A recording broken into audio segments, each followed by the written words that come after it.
ഇനി എത്രയോ കുടുംബങ്ങളിൽ, ക്രിസ്തീയ കുടുംബങ്ങളിൽ പ്രത്യേകിച്ചും ഓരോരോ വിശേഷ അവസരങ്ങളിൽ മദ്യം വിളമ്പുന്നത് എത്രയോ കുടുംബങ്ങൾ ചെയ്യുന്നുണ്ട്. ആക്ച്വലി അങ്ങനെ ഒരു മാതൃക കാണിച്ചു കൊടുക്കുകയാണെങ്കിൽ എങ്ങനെ നമുക്ക് നമ്മുടെ മക്കളോട് നല്ല രീതിയിൽ വളർന്നു പറയാൻ പറ്റുമോ? ആക്ച്വലി പെൺകുട്ടികൾക്ക് നല്ല അനുയോജ്യരായ ആൺകുട്ടികളെ കിട്ടാതെ വരുമ്പോൾ അവർ കുറേ കാലം കാത്തിരിക്കുന്നു. കുറേ കാലം കഴിയുമ്പോൾ കിട്ടുന്നില്ലെന്ന് പറയുമ്പോഴേക്കും പിന്നെ അവർ വേറെ പല സമുദായത്തിലോട്ട് നോക്കുന്നു. അങ്ങനെയൊക്കെ മാറിപ്പോകുന്നു. പൗലോസ്ലീഹ പറയുന്നത് പോലെ സ്നേഹമില്ലെങ്കിൽ പിന്നെ മറ്റെന്തുണ്ടായിട്ട് എന്ത് കാര്യമാണുള്ളത്? എളിമയാണ് നമുക്ക് ഏറ്റവും വേണ്ട പുണ്യം.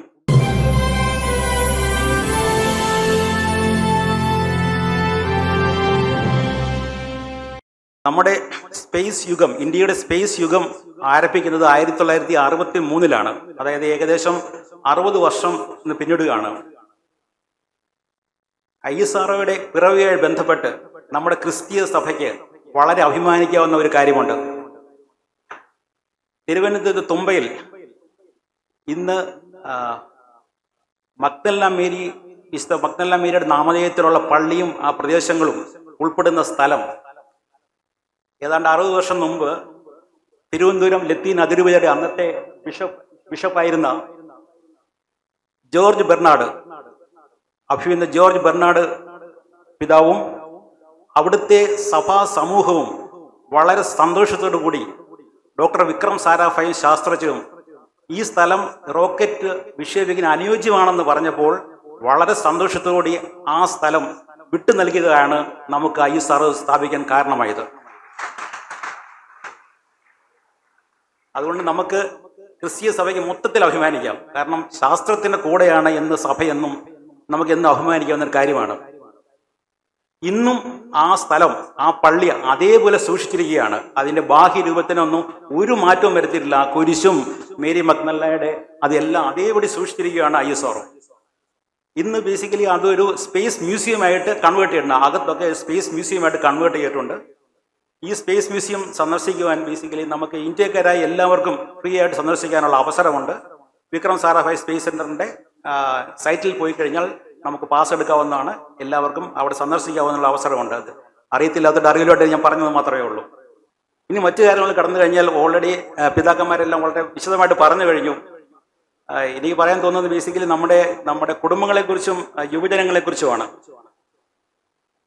എനിക്ക് എന്തുകൊണ്ടെന്ന് എനിക്ക് അറിഞ്ഞുകൂടെ, നമ്മുടെ സമുദായത്തിലെ യുവജനങ്ങൾ ഇന്ന് വളരെ കടുത്ത മത്സരങ്ങളുടെ ഒരു ലോകമാണ് നമ്മൾ കാണുന്നത്. ബേസിക്കലി എവിടെ പോയാലും മത്സരം. ഒരു നല്ല കോളേജിൽ അഡ്മിഷൻ കിട്ടണമെങ്കിൽ നല്ല മത്സരം, അതുപോലെ തന്നെ നല്ല ജോലിക്ക് മത്സരം. നമ്മുടെ സമുദായത്തിലുള്ള കുട്ടികൾ എന്തുകൊണ്ടോ കോൺഫിഡൻസ് കുറവ് എന്തുകൊണ്ടെന്ന് അറിഞ്ഞുകൂടാ, പലപ്പോഴും മത്സരിക്കാൻ മടിക്കുന്നു. അങ്ങനെ അവർ പുറകോട്ട് പോകുന്നു. ഇന്ന് നമ്മുടെ സഭയ്ക്ക് തന്നെ എത്രമാത്രം പരിശീലന കേന്ദ്രങ്ങളും കോച്ചിങ് സെന്ററുകളും മറ്റും ഒക്കെ ഉണ്ട്. നമുക്ക് തന്നെ അറിയാം, നമ്മുടെ പാലായിലെ സിവിൽ അക്കാഡമി, ഇൻസ്റ്റിറ്റ്യൂട്ട് അക്കാഡമി, അവിടെ പഠിക്കുന്ന കുട്ടികളിൽ തന്നെ എനിക്ക് തോന്നുന്നു വളരെ കുറച്ച് പേര് നമ്മുടെ സമുദായങ്ങളിൽ നിന്നൊക്കെ പഠിക്കുന്നുള്ളൂ. മറ്റു പല കുട്ടികളും പഠിക്കുന്നുണ്ട്. അങ്ങനെ വളരെ ഓപ്പർച്യൂണിറ്റീസ് ഉണ്ട്. പക്ഷെ അത് നമ്മുടെ സമുദായങ്ങൾ എന്തുകൊണ്ടോ അത് പ്രയോജനപ്പെടുത്താൻ ശ്രമിക്കുന്നില്ല.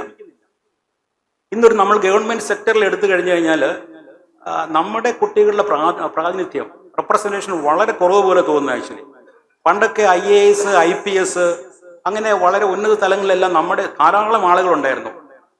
നമ്മുടെ ശരിക്കും പറഞ്ഞാൽ നമ്മുടെ അത് സാമൂഹികമായിട്ടുള്ള നമ്മുടെ ഉയർന്ന നിലവാരത്തിനും, അത് സമ്പദ് സമൃദ്ധി കൂടാതെ നമുക്ക് നമ്മുടെ ഉയർന്ന നിലവാരത്തിനും നമ്മുടെ സമൂഹത്തിലെ ബഹുമാനതയ്ക്കും എല്ലാം അതൊരു വളരെ കാരണമായിരുന്നു ബേസിക്കലി. ഇന്ന് അത് പയ്യെ നഷ്ടപ്പെട്ടുകൊണ്ടിരിക്കുന്നതായിട്ട് എനിക്ക് തോന്നുന്നു.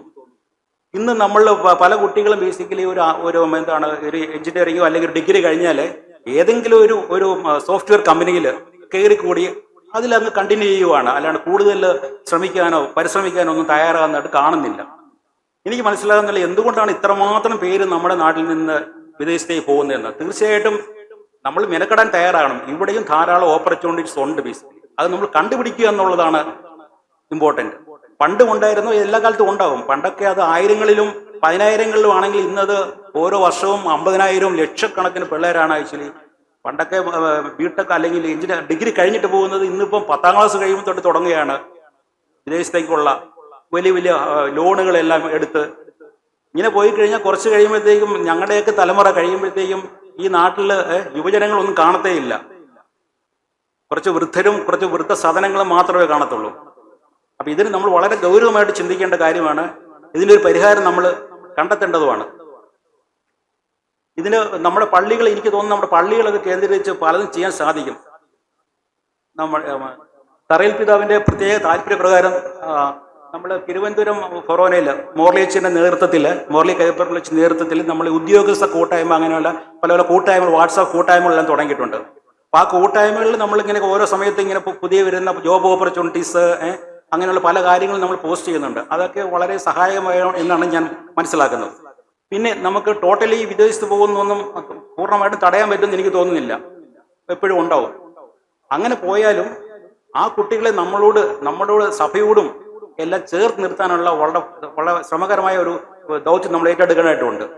പ്രവാസി മിഷൻ പോലുള്ള ഏതാനും സംവിധാനങ്ങൾ നമ്മൾ ഓൾറെഡി തുടങ്ങിയിട്ടുണ്ടെന്നാണ് നമ്മൾ മനസ്സിലാക്കുന്നത്. അപ്പോൾ അവിടെയുള്ള സ്ഥലങ്ങളിലെ പള്ളികളും അവിടുത്തെ നമ്മുടെ പള്ളി മറ്റുള്ള സംവിധാനങ്ങളുമായിട്ട് ചേർത്ത് നിർത്തണം. അതുപോലെ തന്നെ അവർ തിരിച്ചു വന്നു കഴിയുമ്പോൾ, നാട്ടിൽ വന്നു കഴിയുമ്പോഴും അവരുടെ മാതൃക ഇടവകയുമായിട്ടും അവിടുത്തെ അച്ഛന്മാരുമായിട്ടും, അവരെല്ലാം ചിലപ്പോൾ മാറി മാറി പോയിട്ടുണ്ടാകും, അവരെല്ലാമായിട്ടുള്ള ബന്ധം നമ്മൾ കണ്ടിന്യൂ ചെയ്യാൻ പ്രത്യേകം ശ്രദ്ധിക്കേണ്ടതാണ്. പിതാവ് സൂചിപ്പിച്ചതുപോലെ വിദേശത്ത് പോകുന്നവരിലും കുറേ പേര് തീർച്ചയായിട്ടും നല്ല നിലയിൽ എത്തുന്നുണ്ട്. പക്ഷേ മിക്കവാറും പേരുടെ അത്ര ശോഭനമാണെന്ന് ഞാൻ കരുതുന്നില്ല. ഇനി നമ്മുടെ കുടുംബത്തിലേക്ക് പറയുകയാണെങ്കിൽ, ഇന്ന് നമ്മൾ പല കുടുംബങ്ങളിലും പോയി കഴിഞ്ഞാൽ നമ്മുടെ അവസ്ഥ എന്ന് പറഞ്ഞു കഴിഞ്ഞാൽ ആകെ 1-2 മക്കൾ.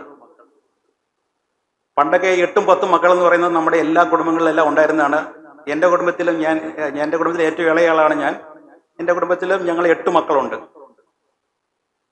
അപ്പോൾ ആ കാലമൊക്കെ പോയി. ഓക്കെ, എൻ്റെയൊക്കെ അടുത്ത കാലം വന്നപ്പോഴത്തേക്കും നമ്മൾ 2, നമുക്ക് 2 എന്നുള്ളതായിരുന്നു സങ്കല്പം. അത് കുറച്ച് കഴിഞ്ഞപ്പോഴത്തേക്കും നമ്മൾ 1, നമുക്കൊന്ന്. അതിപ്പം പോയിട്ട് നമ്മൾ ഒന്നുമല്ല, നമുക്കൊന്നും വേണ്ട, അങ്ങനെ പോലും ആയി മാറുന്നുണ്ടെന്ന് നമ്മൾ ചിന്തിക്കേണ്ടിയിരിക്കുന്നു. എന്തുകൊണ്ടാണ് ഇങ്ങനെ ഒരു മൂല്യച്ഛേദം നമ്മുടെ സമൂഹത്തിൽ സംഭവിച്ചത്? ഇത് പ്രത്യേകിച്ചും നമ്മുടെ സമുദായത്തിലാണ് ഏറ്റവും കൂടുതൽ കാണുന്നുള്ള ഏറ്റവും സങ്കടകരമായ ഒരു അവസ്ഥയാണ്. ഈവൻ വിവാഹമേ കഴിക്കേണ്ടെന്ന് ചിന്തിക്കുന്ന പലരെയും പോലും നമുക്കിപ്പം അറിയാൻ പറ്റും. എന്തുകൊണ്ടാണ് അവരെങ്കിലും അങ്ങനെ ഒരു ചിന്താഗതിയിലോട്ട് പോകുന്നത്? പിന്നെ മറ്റൊരു വസ്തുത എന്ന് പറഞ്ഞാൽ, നമ്മുടെ സമാജത്തിൽ തന്നെ എനിക്കറിഞ്ഞുകൂടാ, യുവതികളിൽ ഇങ്ങനെ ഒരു ചിന്ത കൂടുതൽ സംഭവിക്കുന്നുണ്ടോ എന്നൊരു സംശയം എനിക്ക് തോന്നുന്നുണ്ടായി. കുടുംബമായി ജീവിക്കേണ്ടത് ആവശ്യകതയും അതിൻ്റെ മഹത്വവും എനിക്ക് തോന്നുന്ന പലരും തിരിച്ചറിയാതെ പോവുകയാണ്. ഇന്നത്തെ തലമുറകളിലെ പലരും തിരിച്ചറിയാതെ പോവുകയാണ്. പിന്നെ എൻ്റെ മറ്റൊരു ഒബ്സർവേഷനാണ്, അത് ശരിയാണോ, എത്രത്തോളം ശരിയാണെന്ന് എനിക്ക് അറിഞ്ഞുകൂടാ, നമ്മുടെ യുവജനങ്ങളിൽ ആൺകുട്ടികൾ പൊതുവെ പെൺകുട്ടികളെക്കാളും കുറേ മടിയന്മാരായി. നമ്മുടെ പെൺകുട്ടികൾ ആൺകുട്ടികളെ അപേക്ഷിച്ച് എല്ലാ കാര്യത്തിലും വളരെ മുൻപന്തിയിലാണ്. അത് എൻ്റെ ഒരു ഒബ്സർവേഷനാണ്. ആൺകുട്ടികൾ കിട്ടുന്ന ആ ജോലികൾ അത് സംതൃപ്തരായി കഴിയുന്നു. അതേസമയം പെൺകുട്ടികളാണെങ്കിൽ കൂടുതൽ മിടുക്കരായിട്ട് പഠിക്കുന്നു, കൂടുതൽ ഡിഗ്രികൾ നേടുന്നു. ഇന്നിപ്പോൾ നമ്മൾ പത്രങ്ങൾ എടുത്ത് നോക്കിയാൽ നമുക്ക് കാണാം, ആക്ച്വലി ഒരു 5-8 PhD കാണാം. എല്ലാം പെൺകുട്ടികളാണ്. പെൺകുട്ടികൾ ചെയ്തതെന്നല്ല ഞാൻ പറഞ്ഞു വരുന്നത്, ആൺകുട്ടികൾ ഒപ്പത്തിനൊപ്പം നിൽക്കാൻ സാധിക്കണം. അല്ലെങ്കിൽ നമ്മൾ എന്ത് പറ്റുമെന്ന് ചോദിച്ചു കഴിഞ്ഞാൽ വല്ലാത്തൊരു ഇക്വിലിബ്രിയം ബാലൻസിൽ തെറ്റുന്ന ഒരു അവസ്ഥ വരും. എനിക്ക് തോന്നുന്നു ഇന്നത്തെ നമ്മുടെ പല വിവാഹങ്ങളും താമസിക്കുന്നതിൻ്റെയും അല്ലെങ്കിൽ നടക്കാതെ പോകുന്നതിൻ്റെയും കാരണങ്ങളിൽ ഒന്ന് ഇതാണെന്ന് എനിക്ക് തോന്നുന്നു. പെൺകുട്ടികൾക്ക് നല്ല അനുയോജ്യരായ ആൺകുട്ടികളെ കിട്ടാതെ വരുമ്പോൾ അവർ കുറേ കാലം കാത്തിരിക്കുന്നു, കുറേ കാലം കഴിയുമ്പോൾ കിട്ടുന്നില്ലെന്ന് പറയുമ്പോഴത്തേക്കും പിന്നെ അവർ വേറെ പല സമുദായത്തിലോട്ട് നോക്കുന്നു. അങ്ങനെയൊക്കെ മാറിപ്പോകുന്നു. അങ്ങനെ എത്രയോ ക്രിസ്തീയ കുടുംബങ്ങളാണ് നമുക്ക് നഷ്ടപ്പെട്ടു പോയിക്കൊണ്ടിരിക്കുന്നത്. അപ്പോൾ അതുകൊണ്ട് നമ്മുടെ ആൺകുട്ടികൾ എന്തുകൊണ്ട് ഇങ്ങനെ പോകുന്നു എന്ന് നമ്മൾ തീർച്ചയായിട്ടും നമ്മളൊരു ഗൗരവമായി ചിന്തിക്കേണ്ട കാര്യമാണ്. അവരെ തിരിച്ചു കൊണ്ടുവരാനുള്ള ഒരു ശ്രമം, നമ്മൾ കൂട്ടായ ശ്രമം നമ്മൾ നടത്തേണ്ടതായിട്ടുണ്ട്. പിന്നെ നമ്മുടെ കുടുംബത്തെ പറയുകയാണ്, മറ്റു കുടുംബത്തെ പറയുകയാണെങ്കിൽ, കുടുംബത്തിൽ നമുക്ക് എല്ലാവർക്കും ഒരു നല്ല അന്തരീക്ഷം എപ്പോഴും നിലനിൽക്കണം. അതിനുള്ള സാഹചര്യം മാതാപിതാക്കൾ തന്നെ ഉണ്ടാക്കി കൊടുക്കണം. ഇനി എത്രയോ കുടുംബങ്ങളിൽ, ക്രിസ്തീയ കുടുംബങ്ങളിൽ പ്രത്യേകിച്ചും ഓരോരോ വിശേഷ അവസരങ്ങൾ മദ്യം വിളമ്പുന്നത് എത്രയോ ഇത്ര കുടുംബങ്ങൾ ചെയ്യുന്നുണ്ട്. ആക്ച്വലി അങ്ങനെ ഒരു മാതൃക കാണിച്ചു കൊടുക്കുകയാണെങ്കിൽ എങ്ങനെ നമുക്ക് നമ്മുടെ മക്കളോട് നല്ല രീതിയിൽ വളർന്നു പറയാൻ പറ്റും? ആക്ച്വലി കുടുംബാംഗങ്ങൾ തമ്മിൽ നല്ല ഒരു ഐക്യവും നല്ലൊരു സ്നേഹവും എപ്പോഴും നമ്മൾ നിലനിർത്തേണ്ടതായിട്ടുണ്ട്. കുടുംബത്തിൽ ഉള്ള അംഗങ്ങൾ ദിവസം ഒരു നേരമെങ്കിലും ഒരുമിച്ചിരുന്ന്, രാവിലെ ആയിക്കോട്ടെ ഉച്ചയ്ക്കായിക്കോട്ടെ, ഏതെങ്കിലും ഒരു സമയം എങ്കിലും ഒരുമിച്ചിരുന്ന് ആഹാരം കഴിക്കുകയും തമാശകൾ പറയുകയും ചെയ്യാനുള്ള ഒരു സാഹചര്യം. അതുപോലെ കുടുംബത്തിലുള്ള അംഗങ്ങൾക്കെല്ലാം ഒരു രഹസ്യവും പരസ്പരം ഉണ്ടാകാൻ പാടില്ല. എല്ലാം തുറന്നു പറയാനുള്ള ഒരു സാഹചര്യം കുടുംബത്തിൽ നിലനിൽക്കണം. കുടുംബ പ്രാർത്ഥനയെക്കുറിച്ചും പിതാവ് ഓൾറെഡി സൂചിപ്പിച്ചു കഴിഞ്ഞു. കുടുംബ പ്രാർത്ഥന തീർച്ചയായിട്ടും എല്ലാവരും വീട്ടിലുള്ള അംഗങ്ങളെല്ലാം ഏതെങ്കിലും ഒരു സമയത്ത് ഒരുമിച്ച് കൂടി അരമണിക്കൂറെങ്കിലും അരമണിക്കൂർ, 10 മിനിറ്റ് കിട്ടുന്നതിൽ 10 മിനിറ്റ് ആയാലും പ്രാർത്ഥിക്കാനുള്ള ഒരു ഇത് തീർച്ചയായിട്ടും നമ്മുടെ കുടുംബങ്ങളിൽ വരണം. ഒരിക്കലും പ്രാർത്ഥിക്കുന്ന ഒരു കുടുംബവും നശിച്ചു പോയിട്ടാണ് എനിക്കറിഞ്ഞോളൂ. എൻ്റെ ജീവിതസാക്ഷ്യം അതാണ്. കൊച്ചുനാളിലെ തൊട്ട് അപ്പച്ചനും അമ്മയും ഒക്കെ പറഞ്ഞു തരുന്ന വെച്ച് ഞങ്ങൾ പഠിച്ചു വന്നിട്ടുണ്ട്. ഒരിക്കൽ പോലും ഞങ്ങൾക്ക് പ്രാർത്ഥിക്കാതിരിക്കേണ്ട ഒരു അവസ്ഥ വന്നിട്ടില്ല എത്രയായാലും. ഇവിടെ യാത്രയിലാണ് ഇപ്പോൾ പലരും പറഞ്ഞുകൊണ്ട് ഞങ്ങൾ യാത്രയിലാണോ ഞങ്ങൾക്ക് അതുകൊണ്ട് പ്രാർത്ഥിക്കാൻ പറ്റിയില്ല എന്നല്ല. യാത്രയിൽ നമ്മൾ കാറിലും മറ്റുമൊക്കെ പോകുമ്പോൾ തീർച്ചയായിട്ടും നമുക്ക് കാറിലിരുന്ന് കൊന്തയൊക്കെ ചൊല്ലി പോകാമെന്നല്ലേ ഉള്ളൂ. ഇത് ഞാൻ തൊടുപുഴ എന്ന് പറഞ്ഞാൽ ഞങ്ങളുടെ സ്വദേശം തിരുവനന്തപുരത്ത് നിന്ന് തൊടുപുഴയ്ക്ക് പോകുമ്പോൾ ഞങ്ങൾ 1ഉം 2ഉം കൊന്തയൊക്കെ ചൊല്ലിയാണ് ഞങ്ങൾ പോകുന്നത്. ഡ്രൈവർ മാത്രം കൊന്തയിൽ ചെറുതായിട്ട് പങ്കെടുക്കും, മറ്റുള്ളവരെല്ലാം രഹസ്യങ്ങളെല്ലാം ചൊല്ലിയാണ്. ഇന്ന് ഞങ്ങൾ മോർലി അച്ഛനും റോബിൻ അച്ഛനും കൂടി ഞങ്ങൾ തിരുവനന്തപുരത്ത് നിന്ന് വന്നപ്പോഴും നല്ല ശക്തമായ മഴയായിരുന്നു ത്രൂ ഔട്ട്. അപ്പം ഞങ്ങളിങ്ങനെ പറഞ്ഞ് കുറച്ച് സംസാരം കഴിഞ്ഞിട്ട് ഞങ്ങൾ കൊന്തയിലോട്ട് കടന്നു. ഞങ്ങൾ അങ്ങനെ ഒരു കൊന്തയൊക്കെ ചൊല്ലിയാണ് ഞങ്ങൾ ഇങ്ങോട്ട് ഇന്ന് വന്നതാഴ്ച. അപ്പൊ അങ്ങനെ ഒരു സാഹചര്യം നമ്മുടെ കുടുംബത്തിലുണ്ടാണ്. ഒരിക്കലും പ്രാർത്ഥിക്കുന്ന കുടുംബം നശിച്ചു പോകത്തില്ല, ഉറപ്പാണ്. പിന്നെ നമ്മുടെ പ്രായമായി നമ്മുടെ സഹോദരങ്ങളെല്ലാം അങ്ങോട്ടും ഇങ്ങോട്ടും എല്ലാം പല സ്ഥലത്തേക്കൊക്കെ നമ്മൾ വീട് മാറി പോകുമല്ലോ. അപ്പം അങ്ങനെയുള്ള അവസരങ്ങൾ പോലും നമുക്ക് ഇന്ന് വാട്സാപ്പിൽ പല ഗ്രൂപ്പുകളെല്ലാം ഉണ്ട്, ഫാമിലി ഗ്രൂപ്പ്സ് എല്ലാം ഉണ്ട്. അങ്ങനെയുള്ള ഗ്രൂപ്പുകളെല്ലാം ഉണ്ടാകുമ്പം നമുക്ക് പ്രാർത്ഥിക്കാനും ആഴ്ചയിൽ ഒരിക്കലെങ്കിലും ഈ മുതിർന്ന സഹോദരന്മാരും എല്ലാമായിട്ട് സമ്മേളിക്കാനും ഉള്ള ഒരു അവസരമാണ്. ഞാൻ പറഞ്ഞതുപോലെ 8 മക്കളിൽ ഞങ്ങൾ സഹോദരങ്ങളെല്ലാം എല്ലാ ഞായറാഴ്ചയും കൃത്യം 11 മണിക്ക് ഞങ്ങളുടെ മൂത്ത ചേട്ടനാണ് അതിന് നേതൃത്വം നൽകുന്നത്. ചേട്ടനും ISROയിൽ നിന്ന് റിട്ടയർ ചെയ്ത ഒരു മുതിർന്ന ശാസ്ത്രജ്ഞനാണ്. അപ്പം കൃത്യം 11 മണിക്ക് ഉച്ചയ്ക്ക് 11 മണിക്ക് ചേട്ടൻ്റെ ഗ്രൂപ്പ് വീഡിയോ കോൾ വരും. ഞങ്ങൾ സഹോദരങ്ങളിൽ ഒരാൾ ബോംബെയിലുണ്ട്, ഒരാൾ നാട്ടിലുണ്ട്, അങ്ങനെ എല്ലാം ഉണ്ട്. ഞങ്ങളെല്ലാവരും എന്തുണ്ടെങ്കിലും ആ ഒരു സമയത്തുണ്ട് കാത്തിരിക്കും. ഞങ്ങൾ വന്ന് ആദ്യം പ്രാർത്ഥിക്കും. അങ്ങനെ ആ കുടുംബ പ്രാർത്ഥന ബോംബെയും അങ്ങനെ പല പല സ്ഥലത്തിരുന്ന് പോലും ഞങ്ങൾ ഒരുമിച്ച് ആ കുടുംബ പ്രാർത്ഥനയിൽ ഞങ്ങൾ പങ്കുചേരും. അത് കഴിഞ്ഞിട്ട് കുടുംബാംഗങ്ങളുടെ വിശേഷങ്ങൾ പങ്കെടുക്കുകയും നാട്ടുവർത്താനങ്ങൾ പറയും.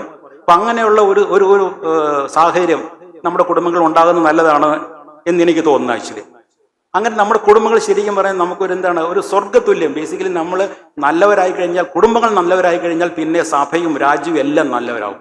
അത് യാതൊരു സംശയമില്ല. സ്വർഗ്ഗതുല്യമാക്കാൻ സാധിക്കുമെന്നാണ് എൻ്റെ വിശ്വാസം. മറ്റൊരു കാര്യം എനിക്ക് തോന്നുന്നത്, നമുക്ക് വേണ്ട ഏറ്റവും വലിയ ഗുണം എന്ന് പറയുന്നത് ഒരുപക്ഷെ സ്നേഹമാണ്. സ്നേഹമുണ്ടെങ്കിൽ മിക്കവാറും എല്ലാ കാര്യവും ആയിക്കഴിഞ്ഞു. പൗലോസ്ലീഹ പറയുന്നത് പോലെ സ്നേഹമില്ലെങ്കിൽ പിന്നെ മറ്റെന്തുണ്ടായിട്ട് എന്ത് കാര്യമാണുള്ളത്? എളിമയാണ് നമുക്ക് ഏറ്റവും വേണ്ട പുണ്യം.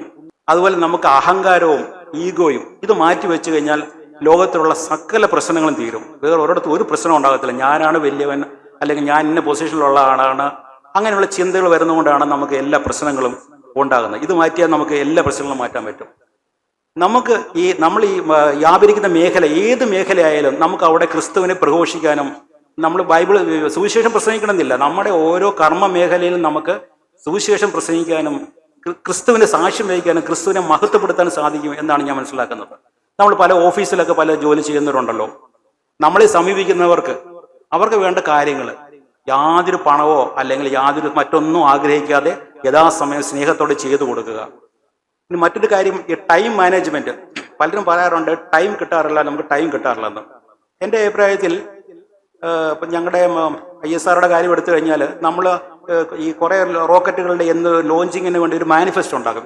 ഇന്ന വർഷം ഇന്ന സമയത്ത് ഇന്ന റോക്കറ്റ് ലോഞ്ച് ചെയ്യണം, അങ്ങനെയെങ്കിലും എന്നിട്ട് അതിന് സബ് ടാർഗറ്റ്സ് ഉണ്ടാക്കിയിട്ട് ഓരോ കാലഘട്ടത്തിൽ എന്തൊക്കെ ചെയ്യണം അങ്ങനെ നമ്മൾ പ്ലാൻ ചെയ്ത് പോകും.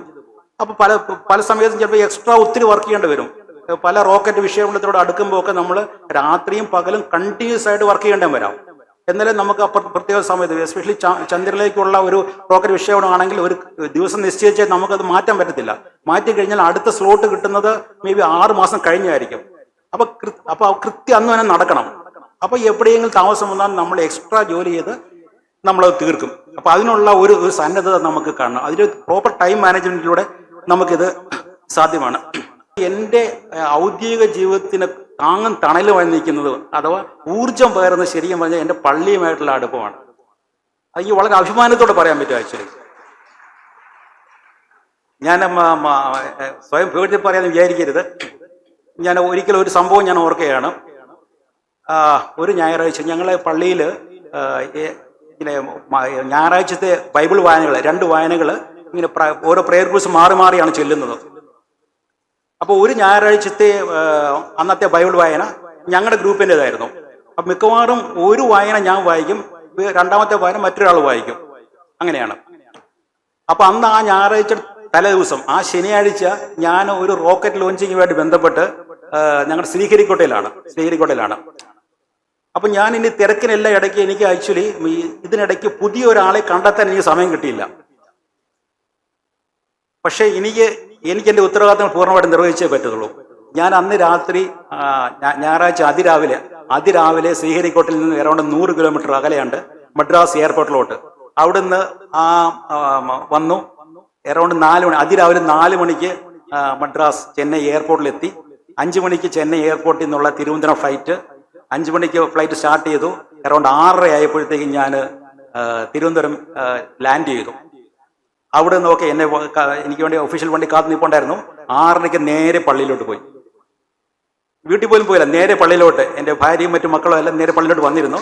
ഞാൻ നേരെ പള്ളിയിലോട്ട് പോയി ആ വായന, ഫസ്റ്റ് ബൈബിൾ വായന എനിക്ക് വായിക്കാൻ സാധിച്ചു. ഇത് എന്നെ ഒരു മഹത്വമായിട്ട് പറയുകയല്ല, ഞാൻ പറയുന്നത് നമുക്ക് പ്ലാൻ ചെയ്ത് കഴിഞ്ഞാൽ തീർച്ചയായിട്ടും നമുക്ക് സാധിക്കും.